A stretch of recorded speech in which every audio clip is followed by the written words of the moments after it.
Bueno, vamos a meternos de lleno en esto. Bienvenidos a este análisis donde vamos a explorar el fascinante y, la verdad, un poco misterioso mundo de la psicología institucional basándonos en los trabajos de Mariela Sciabatoni y Ricardo Malfè.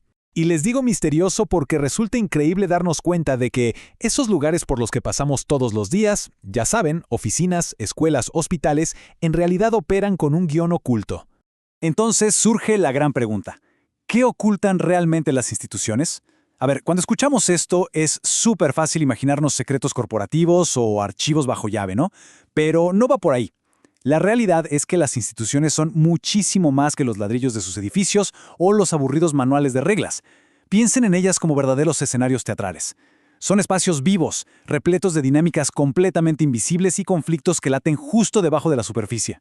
Para desentrañar todo esto, nuestro recorrido de hoy va a ser bastante claro. Primero, vamos a ver qué es exactamente eso oculto en las instituciones. Segundo, entenderemos la diferencia clave entre un indicador y un analizador. Tercero, hablaremos de las fuerzas de lo instituido y lo instituyente. Y finalmente, aterrizaremos todos estos conceptos teóricos en un caso real interesantísimo. Famatina como un analizador social. Arranquemos entonces con el primer punto, lo oculto en las instituciones, o cómo ver más allá del edificio. Para captar bien de qué estamos hablando, primero tenemos que asimilar una idea brillante de Ricardo Malfè. Él nos dice, básicamente, que una institución no es solo una organización física. O sea, separa por completo el espacio material de la institución en sí, viéndola más bien como una producción histórica, simbólica y afectiva. Imaginan un hospital, por ejemplo. No podemos entenderlo solo contando las camillas o viendo a los médicos, ¿cierto? Ese lugar está atravesado por ideas inmensas sobre la salud, la vida, la política pública. Los conflictos que ocurren ahí adentro no son aislados. Literalmente todo está conectado a las ideologías de la sociedad. Es un escenario dramático en toda regla. Ahora, lo que realmente llama la atención es de qué está hecho ese escenario. Fíjense en estos elementos invisibles, cosas como las fantasías colectivas sobre cómo debería funcionar una empresa, o esos silencios incómodos y obligados, las famosas alianzas de pasillo, las exclusiones, cosas que no se pueden tocar, pero que dictan absolutamente las reglas del juego. Todo este conjunto determina algo crucial. ¿Quién tiene derecho a tomar la palabra y quién se queda completamente fuera del sistema, invisibilizado? Pasemos al punto 2, indicador versus analizador, o en otras palabras, medir la realidad frente a revelar la realidad. Y aquí llegamos al corazón del trabajo de Mariela, Sciabatoni. Por un lado tenemos el famoso indicador. Siguiendo lo que plantean pensadores como René Lurau y la propia Sciabatoni, históricamente la burocracia ha usado estadísticas y números fríos para explicar qué pasa en la sociedad. Pero, ¿saben qué es lo que pasa realmente?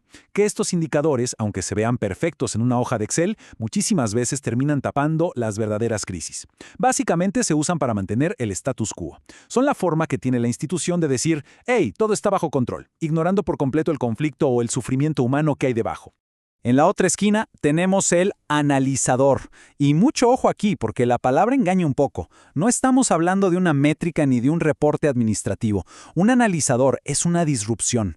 Puede ser un evento inesperado, una protesta masiva o incluso, no sé, una discusión fuerte en la fila del banco. Es algo que, de golpe, le arranca la máscara a la institución y deja completamente expuestas esas dinámicas de poder y las contradicciones que estaban bien escondidas. Y esto ilustra de manera genial la diferencia. Es casi un enfrentamiento.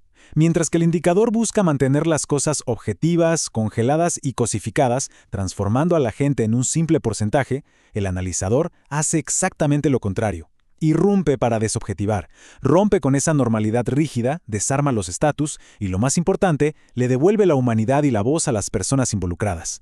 Un verdadero cambio de juego. Bien, avancemos a nuestra tercera parte. Lo instituido y lo instituyente. Las grandes fuerzas de la sociedad.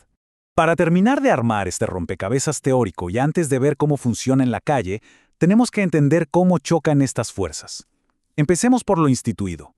Piénsenlo como el orden establecido. Son esas fuerzas sociales que ya echaron raíces, que se transformaron en leyes, en tradiciones pesadas o en el poder burocrático formal. Es, literalmente, la regla del juego oficial. Pero claro, del otro lado empuja lo instituyente. Esta es la fuerza viva, activa, creativa y sí, muchas veces rebelde. Son esos movimientos que dicen, un momento, esto ya no funciona. desafiando las normas fijas y buscando disolver lo viejo para crear algo nuevo. De hecho, si lo piensan, la historia de cualquier institución es simplemente la tensión interminable y dialéctica entre estas dos fuerzas. Con eso claro, vamos a nuestro cuarto y último punto. Famatina como un analizador social. Aquí es donde vemos la teoría en plena acción. Porque es muy válido preguntarse, ¿cómo se ve exactamente un analizador en la vida real? Vamos a dejar de lado la teoría abstracta por un momento y vamos a aterrizar todo esto en la realidad concreta y palpable de Sudamérica. Van a ver cómo todo cobra un sentido espectacular. Nuestro escenario es Famatina, un pueblo bastante pequeño de unos 4.000 habitantes, en la provincia de La Rioja, Argentina. Un lugar que de pronto se convirtió en el teatro de un choque institucional tremendo, cuando la comunidad, impulsada principalmente por mujeres locales, encendió un movimiento social gigantesco para oponerse a la megaminería en su territorio. Si aplicamos el vocabulario que acabamos de aprender, el conflicto se dibuja clarísimo. De un lado tenemos las fuerzas instituidas, todo el peso del Estado, el modelo de la economía minera, los contratos formales y, muy de fondo, un patriarcado tradicional arraigado. Del otro lado, las fuerzas instituyentes, esta población movilizada interrumpiendo la normalidad y exigiendo calidad de vida. No era solo un debate sobre extraer minerales, ¿se dan cuenta?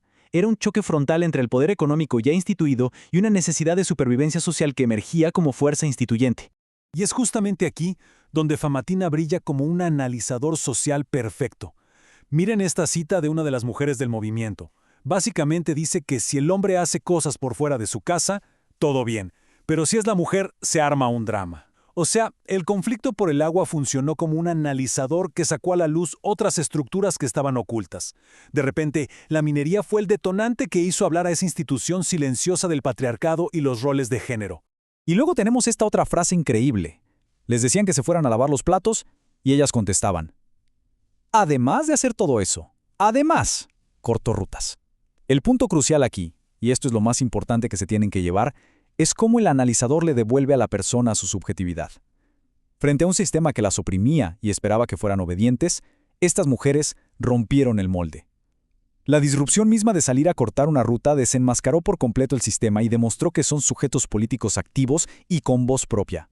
Para resumirlo, este caso es el manual perfecto de un analizador social en acción. Literalmente le arrancó la careta a los indicadores burocráticos. Mientras los reportes oficiales solo hablaban de puestos de trabajo prometidos, la protesta hizo 4 cosas vitales. Reveló la inmensa contradicción de ese supuesto progreso, hizo visible un poder patriarcal en las sombras, transformó a ciudadanas vistas como objetos de derecho y puso en jaque la autoridad indiscutida de las corporaciones y del Estado. Y miren qué contraste tan brutal marca esta frase. Para nosotras, progreso es que haya agua. Es monumental. Para las autoridades, el indicador cuantitativo de éxito eran las cifras y las promesas financieras.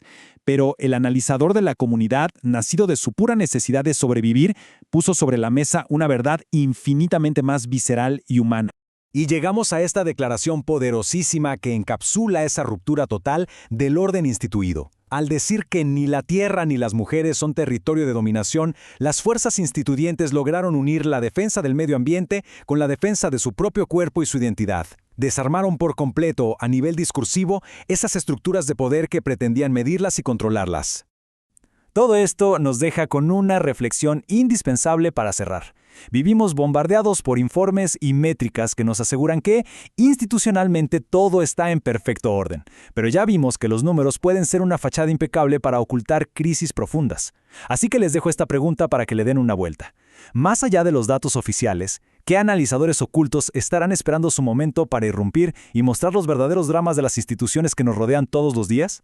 Muchas gracias por acompañarnos en este análisis. Nos vemos en la próxima.